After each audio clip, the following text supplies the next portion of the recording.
Good morning बच्चों। आज हम बात करेंगे history chapter number 4 in the earliest cities के बारे में कि सबसे पहले वो कौन से शहर थे, कौन सी सिटीज़ थी जो डेवलप हुई।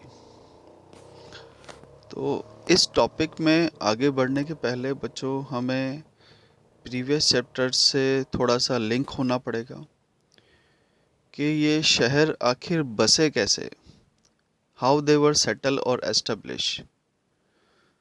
तो उसके लिए हमें प्रीवियस चैप्टर्स ये सिखाते हैं कि अर्ली पीपल नोमाड्स हुआ करते थे, यानी कि वो एक जगह पर रुकते नहीं थे, ठहरते नहीं थे।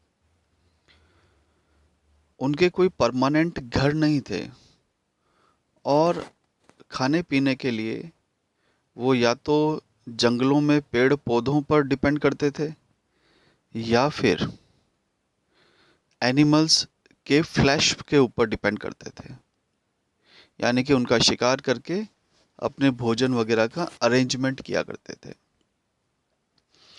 लेकिन जैसे जैसे समय बीतता गया उन्हें कुछ फूड ग्रेन्स मिले और उन्होंने एग्रीकल्चर यानी कि खेती करना स्टार्ट किया और उन्होंने ये ऑब्ज़र्व किया कि अब इन फूड ग्रेन्स को वह लंबे समय तक अपने साथ स्टोर भी कर सकते हैं, जिससे उन्हें कभी भी खाने की कोई परेशानी नहीं होगी और लंबे समय तक उनकी फूड की जो प्रॉब्लम है वो भी दूर हो गई। यानी कि उन्होंने अपनी लाइफस्टाइल में बदलाव करते हुए एग्रीकल्चर को करना स्टार्ट किया, एग्रीकल्चर को परफॉर्म करना स्टार्ट किया और फूड ग्रेन्स को वह अपने साथ स्टॉक भी करने लगे, यानी कि स्टोरेज भी उसका करना स्टार्ट किया। इसलिए उन्होंने अपने आप को छोटी छोटी झोपड़ियों वगैरह में सेटल करना स्टार्ट किया। अब यहाँ से समझिए बच्चों कि अब उन पीपल के पास में एक ऐसी चीज़ आ गई थी जो चोरी भी हो सकती थी, यानी कि जिसे लूटा भी जा सकता था, और वो चीज़ थी फूड ग्रेन्स। तो क्या हो अगर वो फूड ग्रेन्स उनका कोई चुरा कर ले जाए, तो फिर क्या होगा? उन्हें वापस से वही जंगलों की ओर जाना पड़ेगा, वापस से वही हंटिंग और गैदरिंग वाले प्रोसेस को करना पड़ेगा। लेकिन सिविलाइजेशन इतना आगे बढ़ गया था बच्चों कि उनके लिए पॉसिबल नहीं था वापस से जंगलों में जाना। इसलिए उन लोगों में से ही कुछ लोग निकल कर आए जिन्होंने ये उन्हें कहा कि हम आपके अनाज और ये जो आपके फूड ग्रेन्स हैं इनकी सिक्योरिटी करेंगे, इनकी सुरक्षा करेंगे और बदले में आप जो कुछ भी अनाज उगाते हैं उसका एक पार्ट हमें दे दिया करें।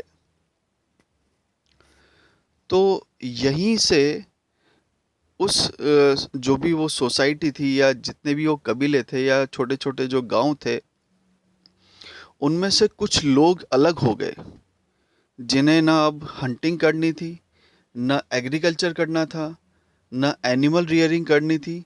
बस उन्हें सेफ्टी, सुरक्षा का काम दिया गया था और उन्हें बदले में खाने के लिए अनाज मिल जाता था। तो यहीं से बच्चों एक अलग अलग ऑक्यूपेशंस स्टार्ट हुए। कुछ लोग सैनिक बन गए, आर्मी बना ली कुछ लोगों ने, और ऐसे ही धीरे धीरे करते करते प्रजा राजतंत्र आ गया, यानी कि राजाओं का राज धीरे धीरे स्टार्ट हुआ, जिनका काम लोगों को सिक्योरिटी देना, उनके उनके बेनिफिट्स को सेफ गार्ड करना, उन्हें सर्विसेज देना, अलग अलग तरीके सर्विसेज देना और बदले में कॉमन पीपल से फूड ग्रेन्स को इकट्ठा करना। तो एक तरफ वो लोग हैं जो एग्रीकल्चर करते हैं, फूड ग्रेन्स को डेवलप करते हैं, और दूसरी तरफ वो लोग आ गए जो इनके ऊपर रूल करते हैं, इन एग्रीकल्चर करने वालों के ऊपर। तो बच्चों, इंडिया की या पूरे वर्ल्ड की जो भी हिस्ट्री रही है, वो इन्हीं लोगों पर बेस्ड है जिन्होंने कुछ हटके काम किया है। यानी कि आर्मी बनाई है या रूल किया है या इन्वेडेशन यानी कि आक्रमण वगैरह करे हैं, इन्हीं के ऊपर हिस्ट्री टोटली बेस्ड होती है। और इनका नंबर होता है कि लगभग 2 या 4%। और बाकी 90 to 95% लोग वही कॉमन पीपल होते हैं जो वही रूटीन काम करते हैं सुबह से शाम तक, जो भी, चाहे वो एग्रीकल्चर हो या चाहे कोई क्राफ्ट वर्क हो या चाहे कोई दूसरा बिजनेस हो। और हिस्ट्री में इन कॉमन पीपल की बजाय इन्हीं 2 या 4% लोगों को बताया जाता है जो जिन्होंने लीक से हटकर, मेन जॉब से, मेन स्ट्रीम से हटकर कोई काम किया है।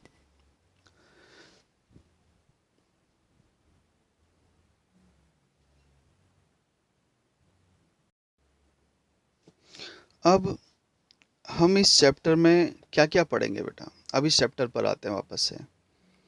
इस चैप्टर में का नाम है इन द अर्लीस्ट सिटीज़। तो यहाँ पर हम देखेंगे कि हड़प्पा जो शहर था उसकी कैसे डिस्कवरी हुई, उसके पीछे की स्टोरी क्या थी, इन शहरों में क्या खास बात थी, लाइफ इन द सिटीज़, यहाँ के रहने वाले लोगों का जीवन कैसा था, new crafts in the city, किस तरह का रॉ मटेरियल होते थे, भोजन होते थे, और यहाँ के जो प्रमुख शहर थे हड़प्पा के, जो कि गुजरात में लोथल वगैरह हैं, उनके बारे में देखेंगे।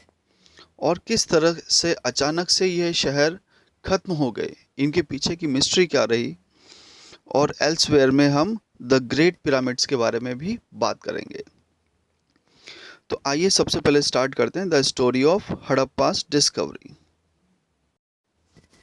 तो हड़प्पा शहर की स्टोरी ये है बच्चों कि लगभग 150 साल पहले कुछ इंजीनियर्स रेलवे लाइंस बिछाने का काम कर रहे थे, और ये काम हो रहा था पंजाब के हिस्से में। और ये पंजाब का वो हिस्सा है जो अभी एट प्रेजेंट पाकिस्तान में है। तो जब यहाँ पर इंजीनियर्स और वर्कर्स रेलवे लाइन बिछाने का काम कर रहे थे, तो उन्होंने ऑब्ज़र्व किया कि वहीं आसपास ऐसी खूब सारी पुरानी बिल्डिंग्स हैं, उनके रिमेन्स हैं यानी कि उनके अवशेष हैं, जो एक जैसे बहुत ही ज़्यादा पुराने दिखते हैं। तो वहाँ के इंजीनियर्स और वर्कर्स ने ज़्यादा ध्यान दिया नहीं, और वहाँ से वो कुछ ईंटें उठा कर लाए जो कि काफ़ी ज़्यादा मजबूत थी। और वो ईंटें उसी हड़प्पा शहर की पुरानी बिल्डिंग्स की थी, और उन ईंटों का इस्तेमाल उन्होंने अपनी रेलवे लाइंस को बिछाने के वक्त किया। लेकिन उस समय पर ये ज़्यादा जानकारी नहीं पता लग सकी। और फिर लगभग 80 साल पहले यानी कि 80 इयर्स एगो आर्कियोलॉजिस्ट उस जगह पर गए। अब आर्कियोलॉजिस्ट कौन होते हैं? जो पुरानी चीज़ों को स्टडी करते हैं, पुरानी जगहों के बारे में स्टडी करते हैं, उन्हें आर्कियोलॉजिस्ट कहा जाता है। तो आर्कियोलॉजिस्ट ने उस साइट का पता लगाया, साइट मतलब वो जगह, उस जगह का पता लगाया, और ये ऑब्ज़र्व किया कि इंडियन सब कॉन्टिनेंट में वो जगह सबसे पुरानी है। It is one of the oldest site. और उसके आसपास ऐसी खूब सारी जगह आर्कियोलॉजिस्ट ने ढूंढ निकाली, और ऐसी खूब सारी सिमिलर बिल्डिंग्स का उन्होंने पता लगाया जिन सबको हड़प्पन सिविलाइजेशन नाम दिया गया। और उन्होंने ये कंक्लूजन दिया कि ये पूरी Harappan city almost 4700 years ago पहले बसी हुई है, यानी कि पहले सेटल हुई हुई है। और ये जो हड़प्पन सिविलाइजेशन नाम था या इंडस वैली सिविलाइजेशन नाम था, ये सबसे पहले एक ब्रिटिश ऑफिसर थे जॉन मार्शल, उन्होंने ये नाम दिया। यानी कि जब खोज हुई तो इसमें एक ब्रिटिश ऑफिसर इन्वॉल्व थे, जॉन मार्शल, उन्होंने इस इंडस वैली वर्ड को इस्तेमाल किया। अब हम बच्चों बात करते हैं इंडस वैली सिविलाइजेशन के आर्किटेक्चर की। तो हम कह सकते हैं कि the cities in the Indus Valley Civilisation की सिटी ही है बेटा Harappan. So don't get confuse कि हम इंडस वैली के बारे में बात कर रहे हैं या हड़प्पा के बारे में बात कर रहे हैं। इंडस वैली, इंडस एक रिवर का नाम है, आपको सिखाया मैंने, और उसकी खूब सारी ट्राइब्यूटरीज हैं। तो पहले के जो लोग होते थे या जो भी गांव या शहर डेवलप होते थे वो नदी किनारे ही डेवलप होते थे। तो इसके किनारे पर ऐसे खूब सारे शहर डेवलप हुए, जैसे हड़प्पा, मोहनजोदारो।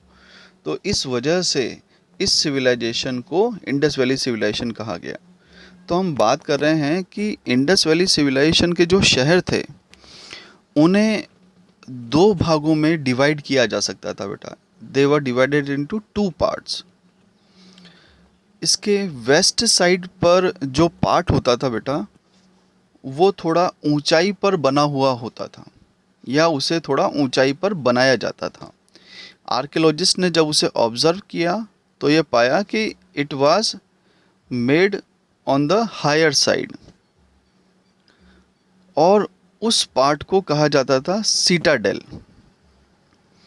और ये थोड़ा छोटा भी होता था, यानी कि एरिया वाइज अगर हम बात करें तो थोड़ा छोटा होता था लेकिन ऊंचाई पर बना हुआ होता था, इसे कहते थे सीटाडेल।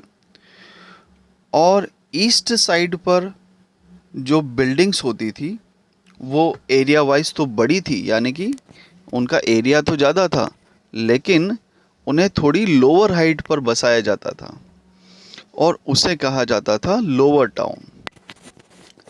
अब बात आती है कि सीटाडेल में कौन रहते थे और लोअर टाउन में कौन रहते थे। तो सीटाडेल में, यानी कि जो हायर साइड पर बनाया गया है या जो स्मॉलर है एरिया वाइज, उसमें उस शहर के सबसे मुख्य व्यक्ति, यानी कि जो राजा हैं या किंग और क्वीन हैं या जो रिच मर्चेंट्स ट्रेडर्स हैं या राजा के जो ऑफिशियल्स हैं, वो लोग रहा करते थे।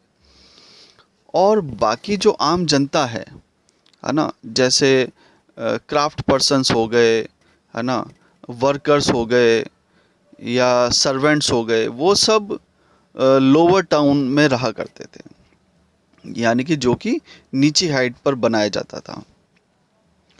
और जितने भी हंटर गैदरर्स हुआ करते थे वो सब फॉरेस्ट में रहते थे। अब ये दोनों जो पार्टीशंस थे, इन दोनों पार्टीशंस को, यानी कि चारों तरफ इनके दीवार बनाई जाती थी। दीज टाउन्स, यानी कि ये जो भी शहर थे, these towns were surrounded by strong walls, मजबूत दीवारों से इन्हें चारों तरफ से कवर किया जाता था। और वो दीवारें होती थी बेटा अच्छी तरह आग में पकाई गई मिट्टी की ईंटों से, यानी कि ब्रिक्स, ब्रिक्स को कहते हैं ईंटें। और बैग्ड, यानी कि जिन्हें अच्छे तरीके से आग में तपाया जाता है, गर्म करके जिन्हें मजबूत किया जाता है।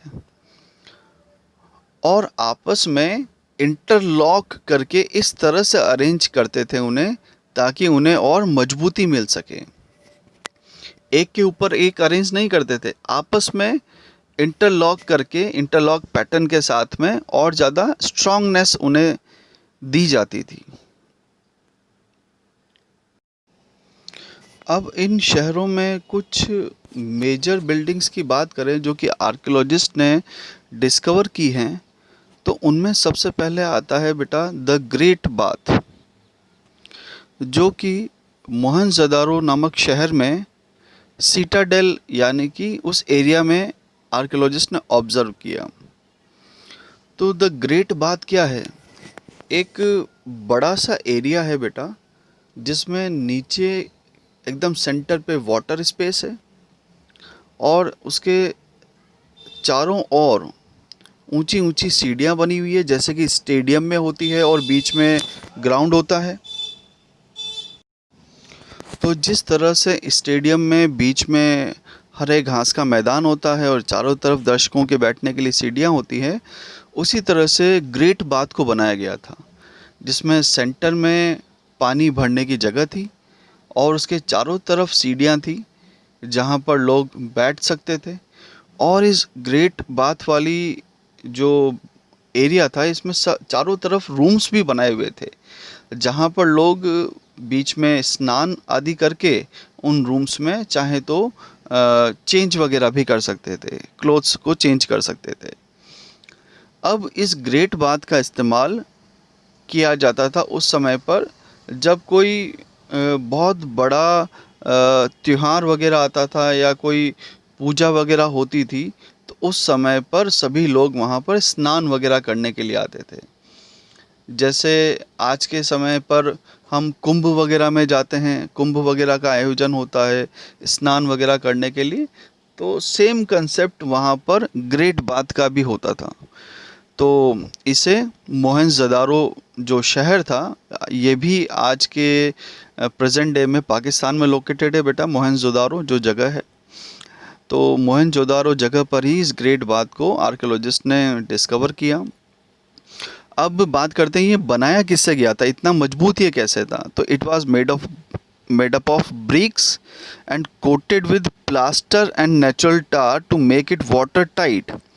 यानी कि ईंटों से तो बनाया ही गया था, लेकिन इसके चारों तरफ जो कोटिंग की गई थी, यानी कि जो परत चढ़ाई गई थी, वो plaster of Paris as well as जो नेचुरल टार होता है, यानी कि जिससे जो डांबर वगैरह से जिससे सड़क बनती है, इन दोनों की मदद से, नेचुरल जो टार है उसकी मदद से इसके ऊपर कोटिंग की गई थी, ताकि जो पानी है वो इसमें भरा रहे और वो नीचे की तरफ पानी का लीकेज ना हो, वाटर टाइट बने, वो कोई लीकेज ना हो। इसके अलावा इंडस वैली सिविलाइजेशन के और भी शहर हैं, जैसे राजस्थान में एक कालीबंगा एक जगह है वहाँ पर, और गुजरात में लोथल नाम की एक जगह है, जहाँ पर आर्कियोलॉजिस्ट ने फायर अल्टर्स को डिस्कवर किया। फायर अल्टर्स मतलब आप इसको ऐसे समझिए बच्चों, आप कभी अगर हिल स्टेशंस पर जाते हैं तो वहाँ पर फायर कैंप्स वगैरह होते हैं, यानी कि एक जगह पर आग सेंटर में जलाई जाती है और फिर चारों तरफ हम सब बैठकर उस आग से अपने आप को गर्म करते हैं। ठीक उसी तरह से, उसी तरह की जगह को फायर अल्टर्स कहा जाता है।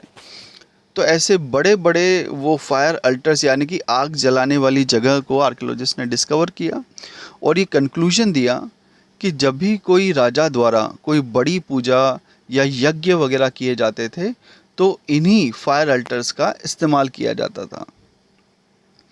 इसके अलावा हड़प्पा, लोथल और मोहनजोदारो में खूब बड़े बड़े स्टोर हाउसेस को भी, बिग स्टोर हाउसेस को भी आर्कियोलॉजिस्ट ने डिस्कवर किया, और इनके बारे में ये कहा गया कि हो सकता है कि उस समय के लोग, यानी कि इन शहरों में रहने वाले लोग, इनका इस्तेमाल फूड ग्रेन्स को स्टोर करने में किया करते होंगे। यानी कि जो फूड ग्रेन्स थे, जो एग्रीकल्चर करते थे, तो उसे कहीं ना कहीं स्टोर तो करना ही होता था फॉर फ्यूचर पर्पस, ताकि उन्हें भविष्य में जाकर किसी भी तरह के कोई खाने पीने की दिक्कत ना हो। तो बारिश वगैरह से बचाने के लिए, है ना, चोरी वगैरह से बचाने के लिए या जानवरों से बचाने के लिए उसे इन स्टोर हाउसेस में स्टोर करके रखा जाता था। हमारे घर में भी बच्चों स्टोर रूम वगैरह होता है, जहाँ पर हम घर का एक्स्ट्रा सामान उस जगह पर रखते हैं। उसी तरह से हड़प्पा, लोथल और मोहनजोदारो, इन शहरों में आर्कियोलॉजिस्ट ने स्टोर हाउसेस का पता लगाया, डिस्कवर किया इन जगहों को, और ये कहा कि इन जगह का इस्तेमाल फूड ग्रेन्स को स्टोर करने के लिए किया जाता था।